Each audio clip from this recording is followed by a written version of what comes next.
Welcome to Z4 news. నేను మీ వంశీకృష్ణ గౌడ్. ఈనాటి ప్రత్యేక కార్యక్రమానికి స్వాగతం. అందాల బామల పాదాల దగ్గర తెలంగాణ ఆత్మగౌరవం. రామప్ప ఆలయ సందర్శనకు సుందరిమల్లు ఆడబిడ్డలతో వాళ్ళ కాళ్ళు కడిగించి తుడిపించిన ప్రభుత్వం. మహిళా ఆత్మాభిమానం దెబ్బతిన్నట్టు విమర్శలు. ఇదే సంప్రదాయం అంటూ కాంగ్రెస్ కవరింగ్. సోషల్ మీడియాలో మండిపడుతున్న నెటిజన్లు. ఇక్కడ మనం చూస్తున్నాం, ఇక్కడ మిస్ వరల్డ్ పోటీలోకి ఇక్కడ అన్ని దేశాల నుంచి 100కు పైగా దేశాల నుంచి వచ్చినటువంటి అందాల భామలను మన తెలంగాణ సంస్కృతి సాంప్రదాయాలు తెలియజేయాలి. వీరి ద్వారా వారి దేశాలతో పాటు ప్రపంచానికి కూడా తెలంగాణ సంస్కృతిని చాటి చెప్పాలనే ఉద్దేశంతో ఒక మంచి కార్యక్రమమే తీసుకున్నారు. అటు రామప్ప దేవాలయము, చార్మినారు, మన తెలంగాణకు సంబంధించిన వరంగల్ కాకతీయ కళా వైభవానికి సంబంధించి కానీ అన్నింటి వాళ్ళను తింపుకుంటూ వారి ద్వారా ప్రపంచానికి తెలంగాణ సంస్కృతిని తెలియజేస్తున్నాం. ఇక్కడ టూరిజం ప్రాంతాలను మేము చూపిస్తున్నాం అని చెప్పేసి రేవంత్ రెడ్డి గారు చెప్తున్నప్పటికీ ఇది ఒక బాధాకరమైన కార్యక్రమం. నిజంగా కూడా ఇది మన సంస్కృతి సాంప్రదాయాల్లో ఎక్కడా లేదు. ఒక మనిషి ఇంకో మనిషి కాళ్ళు గడిగేసి ఆ కాళ్ళను నెత్తిలో తల్లుకొని ఆ కాళ్ళను ఒక టవల్తో తుడుస్తుంటే అది సంస్కృతి సాంప్రదాయాలకు కాదు, బానిసత్వానికి, ఫ్యూడలిజానికి నిదర్శనంగా మారుతుంది. నిజంగా ఒక బానిస మనస్తత్వాన్ని పెంపొందిస్తుంది. ఒక మహిళ కాళ్ళను ఇంకో మహిళతో కడిగిస్తున్నాం, అది కూడా విదేశీ మహిళ కాళ్ళను మన దేశ ఆడబిడ్డలను, మన తెలంగాణ ఆడబిడ్డలతోటి కడిగిస్తూ ఇదే సంస్కృతి ఇదే సాంప్రదాయం అని చెప్పడం అనేది బాధాకరం. ఈ సంస్కృతి మన దేశంలో మన రాష్ట్రంలో లేదు. నిజంగా కనుక మనం గమనించినట్టయితే మన సాంప్రదాయం చాలా భిన్నంగా ఉంటుంది. తెలంగాణ సాంప్రదాయం మన తెలుగు రాష్ట్రాల్లో ఉన్నటువంటి ఆంధ్రప్రదేశ్కు తెలంగాణకు కూడా చాలా డిఫరెంట్గా ఉంటుంది. నిజంగా ఆంధ్రప్రదేశ్లో అమ్మాయిల కాళ్ళు మొక్కరు, అమ్మాయిలు కూడా ఎవరైతే ఉన్నారో తల్లిదండ్రుల కాళ్ళే మొక్కుతారు. కానీ మన సాంప్రదాయం, మన తెలంగాణ సంస్కృతి సాంప్రదాయం మనం గమనించినట్టయితే ఆడపిల్ల ఇంట్లో పుట్టినప్పటి నుంచి ఒక గౌరవంగా ఉంటుంది, ఒక గొప్పగా బతుకుతుంది. ఆమె కాళ్ళు మొక్కుతారు. ఎవరైనా సరే, పెద్దవాళ్ళైనా, అన్నయ్య అయినా సరే, తండ్రి అయినా సరే ఆడపిల్ల కాళ్ళు మొక్కాలి అని చెప్పేసి ఆ సాంప్రదాయం మనలో ఉంటుంది. కానీ ఇక్కడ జరుగుతుంది ఏంటంటే మన ఆడపిల్లలతోటి, మన ఆడబిడ్డలతోటి విదేశీ మహిళల కాళ్ళు కడిగిస్తూ వాటిని టవల్తో తుడిపిస్తున్నారు. అంటే నిజంగా ఇది దిగజారుడుతనానికి నిదర్శనం. ఈ బానిసత్వం మన రక్తంలోనే లేదు. ఇటువంటి పరిస్థితి నుంచి నిజాం నిరంకుశవాదంతో పాటు అనేక రకాల బూర్జువా ఫ్యూడలిజం ఎదుర్కొన్నటువంటి, భూస్వాములు ఎదుర్కొన్నటువంటి ఆడబిడ్డల చరిత్ర మనకున్నది. ఒక చాకల ఐలమ్మ చరిత్ర మనం చూస్తున్నాం. ఇదే చరిత్ర అని చెప్పకుండా ఒక చాకల ఐలమ్మ చరిత్ర చెప్పండి. బూర్జువా విధానాలకు, భూస్వామ్యాలకు వ్యతిరేకంగా పనిచేసినటువంటి చాకల ఐలమ్మ మనకు ఆదర్శం. కానీ ఈ రకంగా తెలంగాణ ప్రతిష్టను దిగజార్చే కార్యక్రమాలు చేయకండి అని ఈ సందర్భంగా కోరుకుంటున్నాం. నిజంగా బాధాకరమైన విషయం.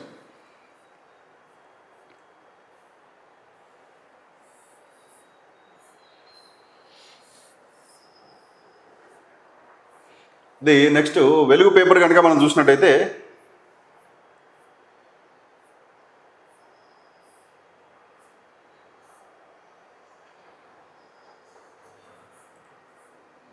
వెలుగులో ఈ అంశాన్ని ఇవ్వడం జరిగింది. ఒకటి, ప్లీజ్ నీళ్లు వదలండి అని చెప్పేసి పాకిస్తాన్కి సంబంధించిన అప్డేట్. ఏదైతే సింధు జలాల ఒప్పందం రద్దు అయిందో, భారత్ పాకిస్తాన్ యుద్ధం నేపథ్యంలో మనం ఆపేసినటువంటి సింధు జలాలను తిరిగి మాకు వదలండి అని చెప్పేసి పాకిస్తాన్ బ్రతిమలాడుతుంది అని చెప్పేసినటువంటి వార్త మనం ఒకటి చూస్తున్నాం.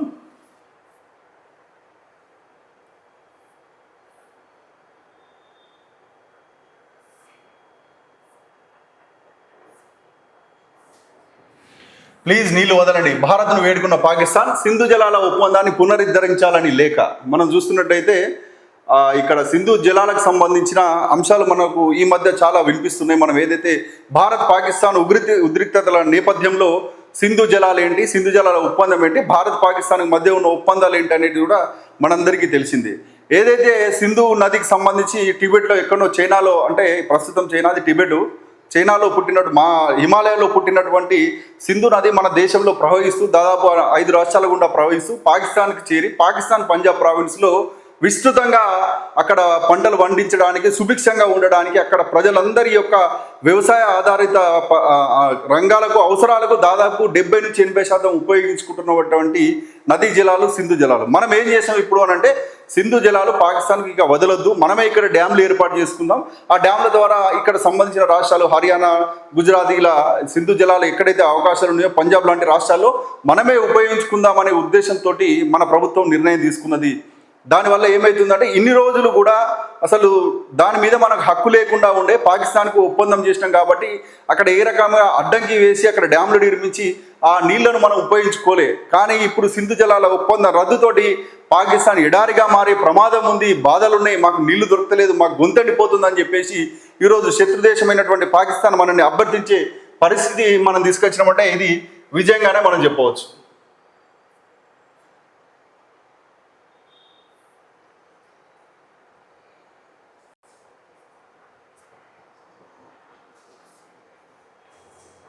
మరొక వార్త మనం చూసినట్టయితే ఆ బెలూచిస్తాన్ ప్రాంతానికి సంబంధించిన వార్త కూడా మనం చూస్తున్నాం. బలూచిస్తానిక స్వతంత్ర దేశం. పాక్ నుంచి స్వాతంత్రం ప్రకటించిన బలూచ్ ప్రజలు భారత్ సహా ప్రపంచ దేశాలన్నీ గుర్తించాలని బలూచ్ నేత మీర్ యార్ విజ్ఞప్తి. త్వరలోనే కొత్త సర్కారు ఏర్పాటు చేస్తామని వెల్లడి. సోషల్ మీడియాలో ట్రెండింగ్లోని బలూచిస్తాన్ ప్రకటన. ఇదొక వార్త. మసూద్ అజార్కు 14 కోట్ల పరిహారం. ఇదొక వార్త. ఈ రెండు వార్తల్ని మనం గమనించినట్టయితే పాకిస్తాన్ ఏ రకంగా చెప్పేది ఒకటి చేసేది ఒకటి అనే రకంగానే ఉంటుంది ఎప్పటికీ. అదే ఎన్నోసార్లు నిరూపితమైంది. ఈ సంఘటన కూడా నిరూపితమవుతుంది. మళ్ళీ మసూద్ అజార్కు 14 కోట్లు ఇస్తున్నారు అని అంటే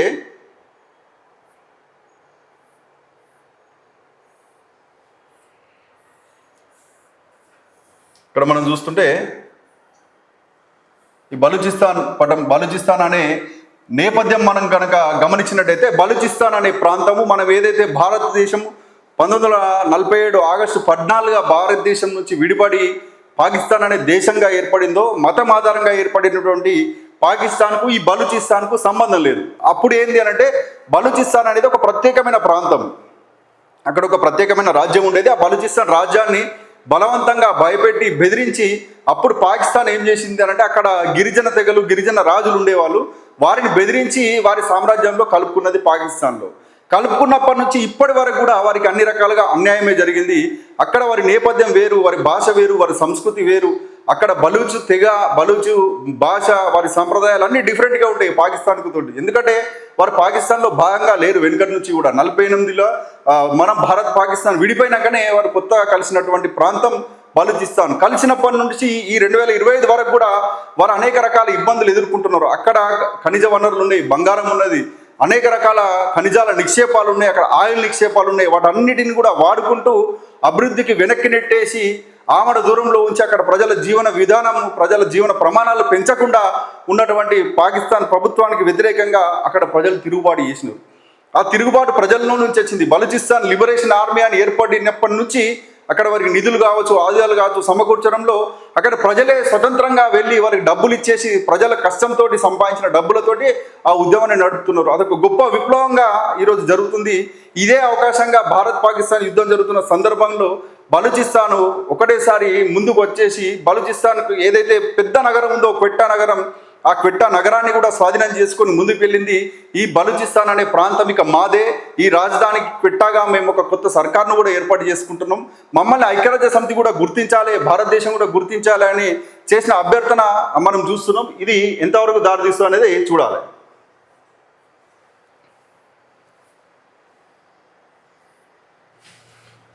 మసూద్కు 14 కోట్ల పరిహారం. జైషే షీప్కు అందించనున్న పాక్. ఆపరేషన్ సింధూర్ పేరుతో భారత సేనలు పాకిస్తాన్ మీద దాడి చేసి ఈ మసూద్ అజార్ అనే వ్యక్తి మీద మనం యుద్ధం చేస్తున్నాం. మొదటి నుంచి కూడా భారతదేశానికి ప్రధానమైన శత్రువుగా, టెర్రరిస్ట్ నేతగా, అంతర్జాతీయ ఉగ్రవాదిగా ముద్రపడినటువంటి మసూద్ అజార్ ఏదైతే కాందహార్ గతంలో జరిగినటువంటి 1992లో జరిగినటువంటి ఒక ప్లేన్ హైజాక్ సంబంధించి మనం చూస్తున్నాం. ఈయన ఇండియా జైల్లో పెడితే ఒక విమానాన్ని హైజాక్ చేసి ఇక్కడ నుంచి తీసుకుపోయి పాకిస్తాన్లో పెట్టుకున్నారు. పాకిస్తాన్ మేమేం చేస్తలేము, ఆ నలుగురిని మేము పంపలేదని చెప్తుంటే ఇవన్నీ సజీవ సాక్ష్యాలుగా మనకుంటాయి. మసూద్ అజార్ని వాళ్ళే పెట్టుకుంటారు, మన దావుద్ ఇబ్రాహింని వాళ్ళే పెట్టుకుంటారు, లాడెన్ వాళ్ళ దగ్గరనే పెట్టుకుంటే అమెరికా పోయి కూడా లాడెన్ను అంతం చేసిన చరిత్ర మనం చూసినాం. నిజంగా పాకిస్తాన్ మాట మార్చే పరిస్థితి లేదు. ఇప్పుడు అన్ని సాక్ష్యాలుగా ఉన్నాయి.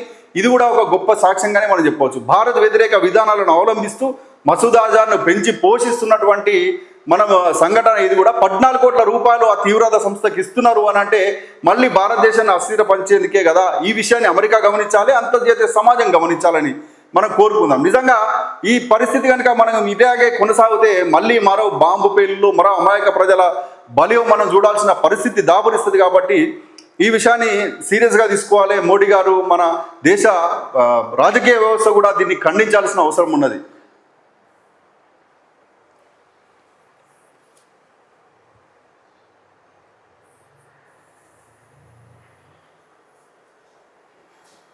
ఇది ప్రముఖ దినపత్రికల్లో ఉన్నటువంటి వార్తలుగా మనం చూస్తున్నాం. మిగతా సాక్షి, ఈనాడులో కూడా ఈ రకమైన ఇవే వార్తలు మనం చూస్తున్నాం.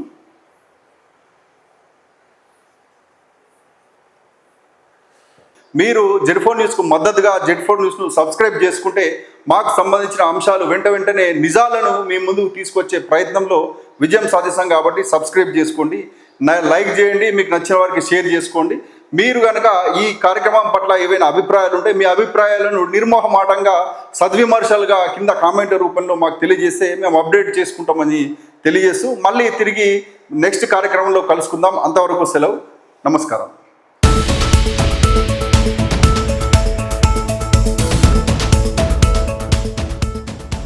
మీరు చూస్తున్నది జెడ్4 న్యూస్. Question for justice.